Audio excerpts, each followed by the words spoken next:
Hello, and welcome to the Posers Podcast, the place where we skip the fluff, say the quiet parts out loud, and dig into what really matters. This is where photography, psychology, and business collide. I'm Jody, your host, and I'm bringing you my raw takes, hard wins, and a whole lot of unfiltered honesty about what it takes to build a photography business that actually connects and makes money. So ladies, grab your headphones and get your tits up and your ears open, because we are going to build something really incredible together. Well, hello, my beautiful posers. I am so excited to be back here on an episode of this podcast with you. We are coming off of Posers After Dark, which just happened last night. And here I am today pre-recording the episode for next week. So when I tell you that I am coming off of a high, I am literally Jax Taylor. If any of you guys watch The Valley, you know exactly what I'm talking about. I'm coming off of a high because he just went to rehab. Okay, rehab is not something to joke about. Jody, get it together. All right, so Posers After Dark happened last night. I was able to see most of Griffin's Orchestra concert. If you saw the emails that were coming out, you know there was a debacle. Griffin's Orchestra concert was double booked on the same day due to nobody's fault but my own. And the time kept on changing with when we were going to be starting Posers After Dark. Okay, but so we did get it started. I had to leave the orchestra concert early. And the concert was going so long. And it's middle school orchestra. So it is nothing but violins squeaking from one side of the gym to the other. And it is torture. But all of the younger class, Griffin's in 8th grade, so he's like last ones to perform, right? So everything was taking so long, and I had to actually get up and leave before I ever even saw or heard, I guess, any of Griffin's songs being performed. So I got up and I left, hoping that he didn't notice what time I left, and I sprinted over to the studio and we got started with Posers After Dark. And it was obviously phenomenal, but in my head I was also thinking, dear Lord, I am going to get it whenever I get home, because Griffin is a miniature me. He will slice you, he will dice you, he will one-line you. He has got the sharpest, funniest, most ridiculous tongue that I have ever heard, and he cracks me up on the daily.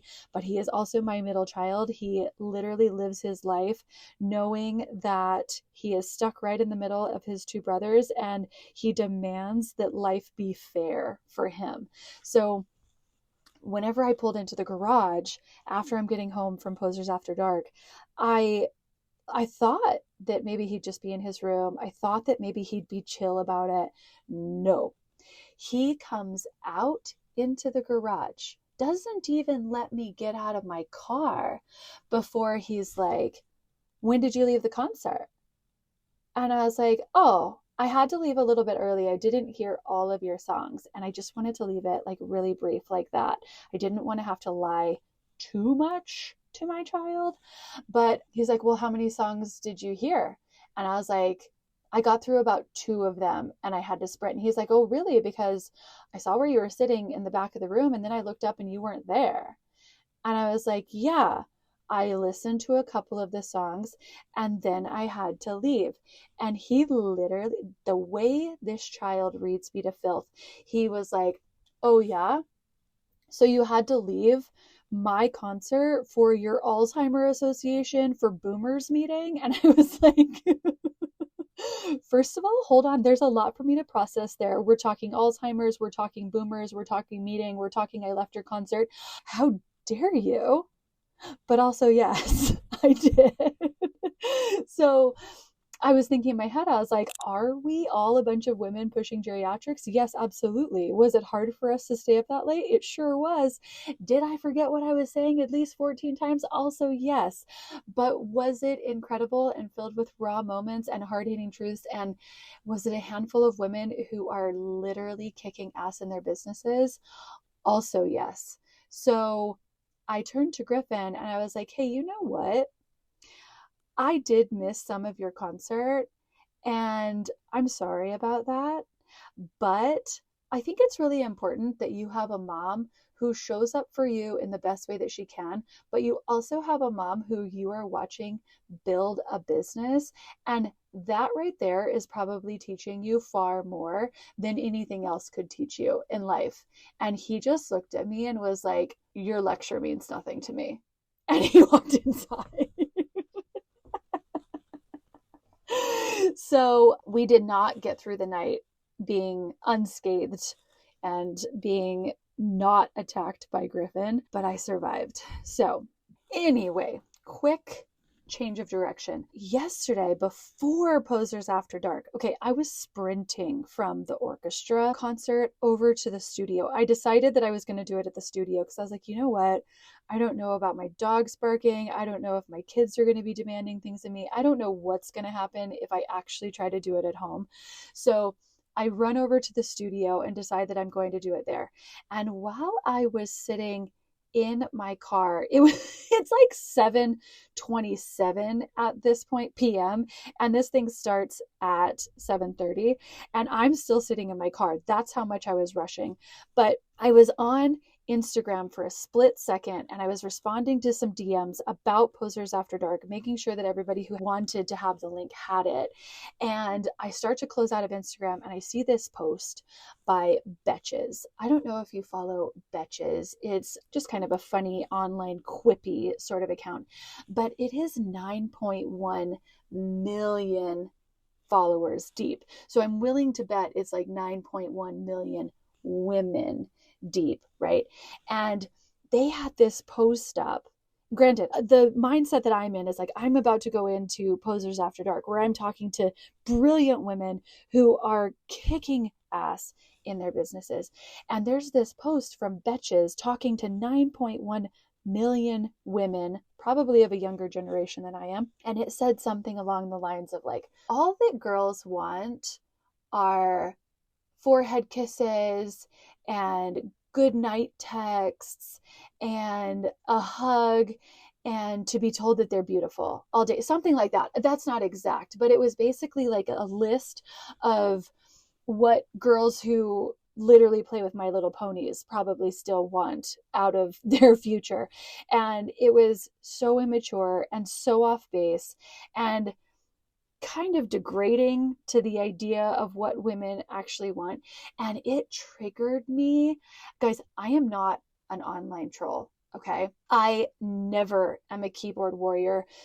Even whenever things make me annoyed on the internet, I am usually great at being like, you know what, that doesn't involve me. That's none of my business. Like, I don't have to respond to this. But for some reason, the mother inside of me, it like rose up and I felt as though I needed to protect 9.1 million women of this younger generation from reading this because it was garbage.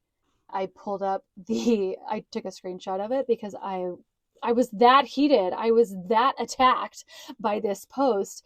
And the post actually said, all girls want is flowers, forehead kisses, cute jewelry, playlists, dinner dates, car rides, hair strokes, and good morning and good night texts. And my response, like the mother that I am, I was like, literally, no, we don't. We want to run businesses, make money, do bad bitch things, and some of us want to raise legends. And for those of us who don't want to raise legends, they're icons too. Now, does my comment matter? No, it absolutely does not. Nobody cares. But, well, except for the 3 people who liked it. And to those 3 people, I say thank you for standing in solidarity with me. But something about that post, it hit me like a ton of bricks. It slapped me across the face. It was the attack I wasn't expecting. And I just felt as though it was my duty as a community mom to protect and serve. Okay, so if you're still with me here by episode 13, then I know 3 things about you. 1, I know that you're becoming a little bit too addicted to me, so you need to chill out. I'm kidding. I'm kidding. I know that you've learned more about Bravo in the last 13 weeks than you thought you ever would. And you also know that we do not fuck around and that we are about to drop a really sick podcast episode right now. So let's get after it. I've been reading a book called Ready, Fire, Aim by Michael Masterson. And if you haven't picked this one up yet, let me just say, don't. That's not what you thought I was going to say. Honestly, it is boring as hell. It is not a cute little like business book that's lining the end caps at Target, but the first bit of it has blown the roof off of my brain a little bit. And I wish that I had read this book sometime within the first few years of my business rather than now, because I would have gone about things so much differently and I would have had a profitable business way faster. So I thought, what better to do than to share it with you guys who are maybe in that stage that I wish that I had read this in. Okay, I'm about to say something that might slap you in the face a little bit, or at least it's been very humbling for me to grapple with this for the last few years. Having a profitable business does not mean that your business is making enough to pay your bills. Okay, that might seem like common sense to you guys, but it took me a little bit to learn this. So the distribution or like the payroll that you take out of your business is considered an expense to the business. So using my business as an example, I take a $6,000 distribution every month, right? I pay $1,500 in rent. I pay my team $2,750. I pay my payroll taxes that are $1,450, and then add in like overhead, cost of doing business, other software expenses, things like that. I'm just putting in $1,500. I know it's higher than this whenever I'm talking about the cost of goods sold and things like that, but just with this example alone, my business has to make $13,200 to break even every single month. And anything that I make on top of that is considered profit. So that means that I've only been running a profitable business for about 5 years. Does that blow your mind a little bit? Maybe I'm a little bit business dense, but I actually always thought that what I take as a distribution was considered profit. So I was like walking around like a peacock with my feathers all big and bright, shaking my ass everywhere, and I wasn't even profitable.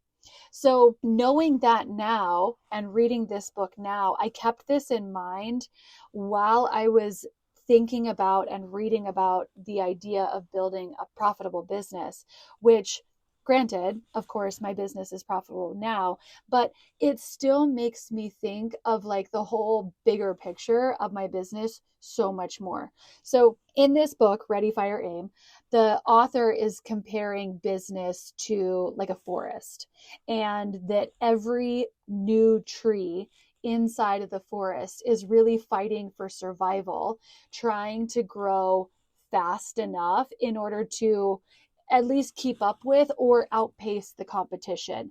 And that metaphor definitely works, but like I said, the book is a little bit boring. So I want to make it a little bit more like fun for us to dissect. So let's act like you are a first year housewife, or let's act like your business, not you. Your business is like a first year housewife. So notoriously, first year housewives are kind of hard to watch. They flounder and they flop and they rarely get asked back for a second season. So if there's like this little sapling in the forest and he needs light and water and air in order to grow and survive and compete, then a new housewife needs a storyline, relationships with the other women, and witty one-liners, right? Andy doesn't keep you around just because you are pretty. He only keeps you around if you pull ratings, because ratings mean money. The housewives are called a franchise for a reason, because it's a goddamn business, people. And our business is, why do I get so passionate about the housewives? They are my friends. They are my family. I am here to protect them, just as I was the 9.1 million from the Betches account. Okay, but they're called a franchise for a reason, because they are a business, and our businesses are no different. So you might think that you're building something beautiful, and maybe you are, but if it's not turning a profit, it doesn't matter. Because just like Bravo doesn't bring back like this newborn little fledgling housewife if she's not delivering, your market will swallow your business that is not profitable. There's no renewal without revenue, and there is no sustainability in your business if you don't focus on sales first. Sales are your light, your water, and your air. Sales are your storyline, your relationships with the other women, and your witty one-liners. That's what your business has to have in order to grow. Now, a lot of photographers, especially in the early stages, confuse branding with marketing.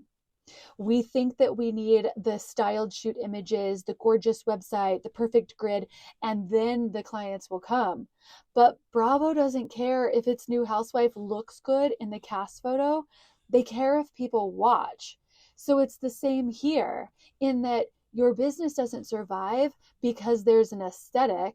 It survives because it's profitable. Now, whenever I started my photography business, I had about $10,000 to get it going.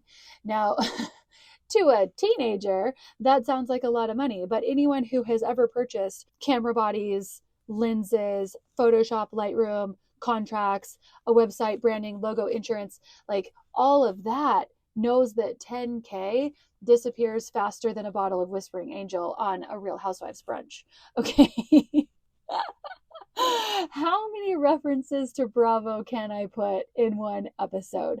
Okay, so naturally, with not a single shoot on the books, I start allocating where I'm going to spend this money to get this business set up.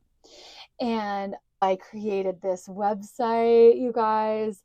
Oh, she was a stunner. She was an icon. She was before her time, really. The header of this website had like Polaroid type photos that were animated as if somebody was standing above, like, I don't know, a counter or a poster board or something, that they were like dropping these Polaroids onto the header of this website. And I thought that my shit was so good. So I spent thousands of dollars on this website.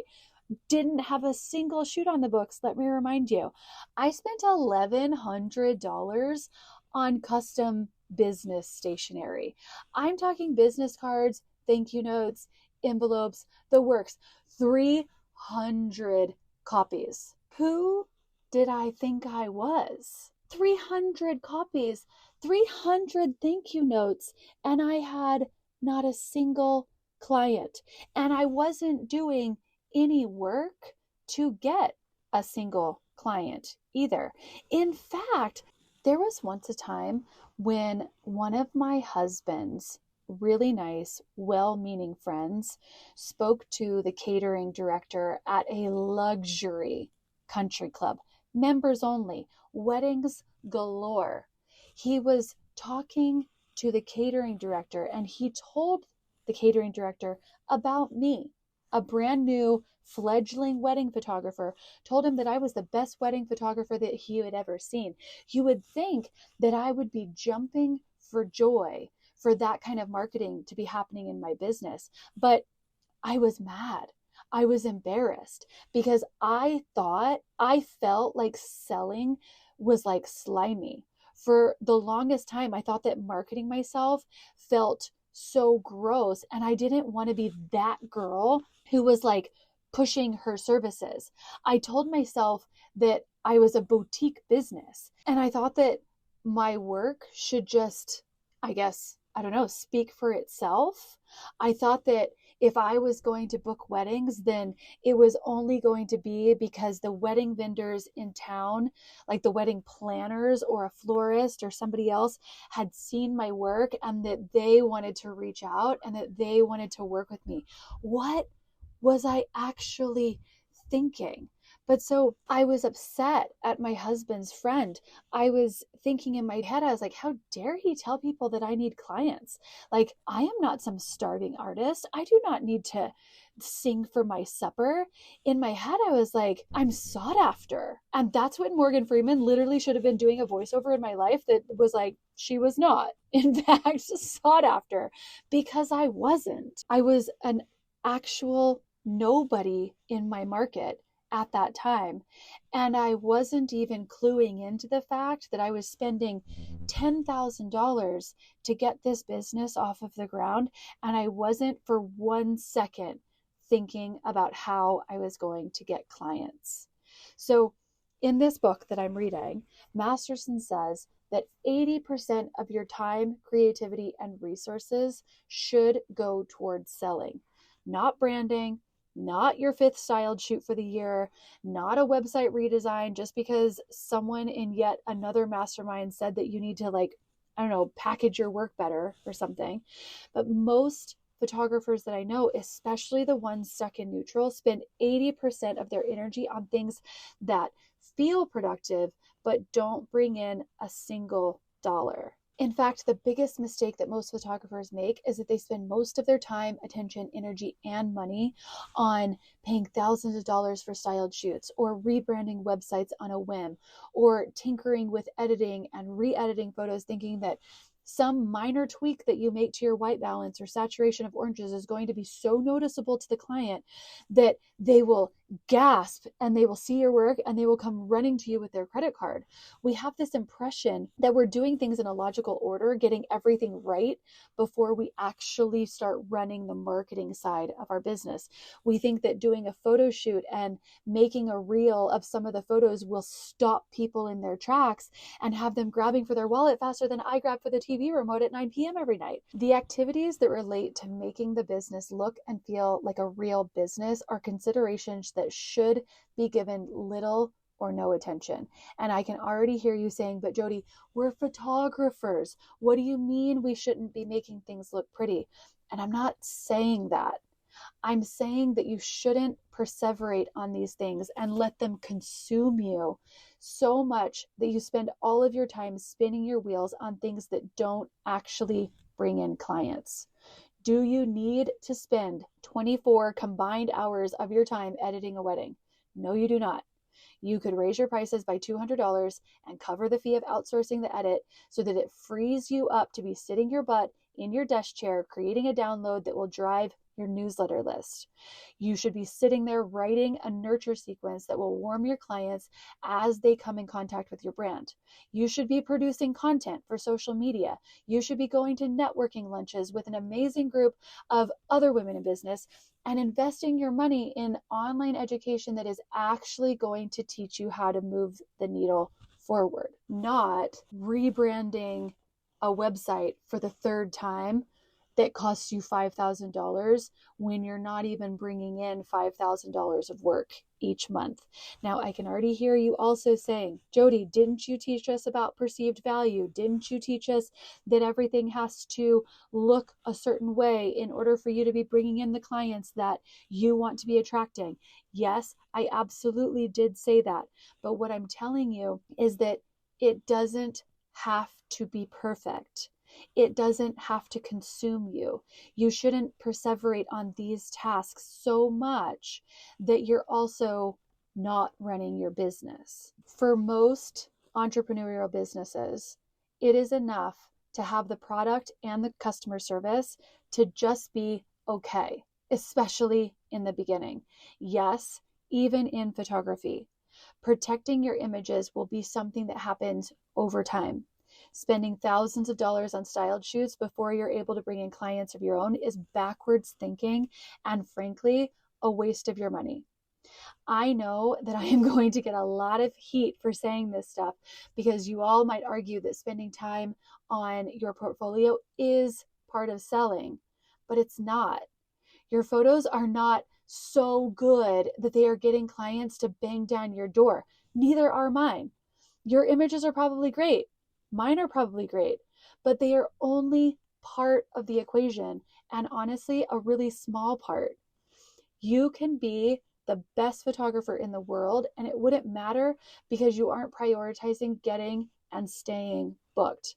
I would rather be a shitty photographer running a business with clients who are like a revolving door, who are willing to pay my prices because I've done the work in marketing and sales, rather than being a phenomenal photographer that's sitting in the corner of my apartment that I'm about to get evicted from because I only focused on making a pretty website that nobody visits. Okay, now I would never in a million years give you this sort of like a soapbox preaching TED Talk if I wasn't also going to tell you the opposite side of what you should be focusing on and what you should be doing. Okay, here's what you actually need in order to run a successful business. You need a basic booking software. I use Session. It costs me $168 a year. Somebody do the math because I am not a mathematician. That is not very much money per month. It is simple and it is user-friendly. I absolutely love it. For free, you need an Instagram, a TikTok, a Pinterest account, whatever sort of social media you are going to be running things on. You need a decent camera setup. It doesn't need to be the Canon R5 with 3 L series lenses, okay? A decent camera setup. You need a presence where your people are, not just online, but in your community. You need relationships that come from networking. You need local partnerships. You need to donate to silent auctions. You need to part with other businesses. You need to show up inside of your community. You need an email list. That is your audience. That is your megaphone. While you are out in your community, you should probably just have a QR code that leads people straight to your calendar, straight to your booking software. You do not need $1,100 spent on business cards that will sit in your desk drawer collecting dust. I do not think that any of you guys are doing that, because what are business cards anymore? I don't know her. I'm talking to Jody of 2010. Jody, you did not need $1,100 worth of business cards that I literally still have stacks of. As a bonus, it would be really great if you have some type of platform where you can create long form content outside of your newsletter, such as a blog, a podcast, a YouTube channel, anything like that. That's a bonus. That's it, you guys. The work is in the marketing and the sales. Everything else is just for decoration that you can add as you scale and grow and move into higher price points. Okay? This is not me talking about how to be a luxury photographer. This is me talking to you if you are in year 1 through 6. Okay? This is not how you get 5-figure sales. This is not how you move into having gorgeous websites, amazing work, this, that, bells and whistles. This is me saying that you can stop spinning, stop perseverating, stop staying stuck because you're just tinkering with all of the stuff that makes your business look pretty. Okay, let's wrap this up. Being obsessed with perfection before you have momentum is like rearranging your lipstick drawer while your kitchen is on fire. Sales first, pretty later, because you can be the most talented, the most artistic, the most aesthetically inspiring photographer out there and still get beat by a pet photographer in New Jersey doing color selection edits, all because they show up, they market themselves, and they focus on sales. So during this week, I want you to ask yourself, am I building a profitable business or am I just building a pretty one? That's all I've got in me today. Until next week, bye for now, friends. Okay, so that is a wrap on this episode of the Posers Podcast. If you loved it, please subscribe, rate, and review, because honestly, algorithms are needier than all of our ex-boyfriends combined, and ladies, I need all the help I can get. If you've got thoughts, questions, love letters, even hate mail, please send them my way. I actually read every single one of them. So until next time, stay bold, stay messy, and don't let the bullshit win. Tits up, ears open, and go build something incredible. Bye for now, friends.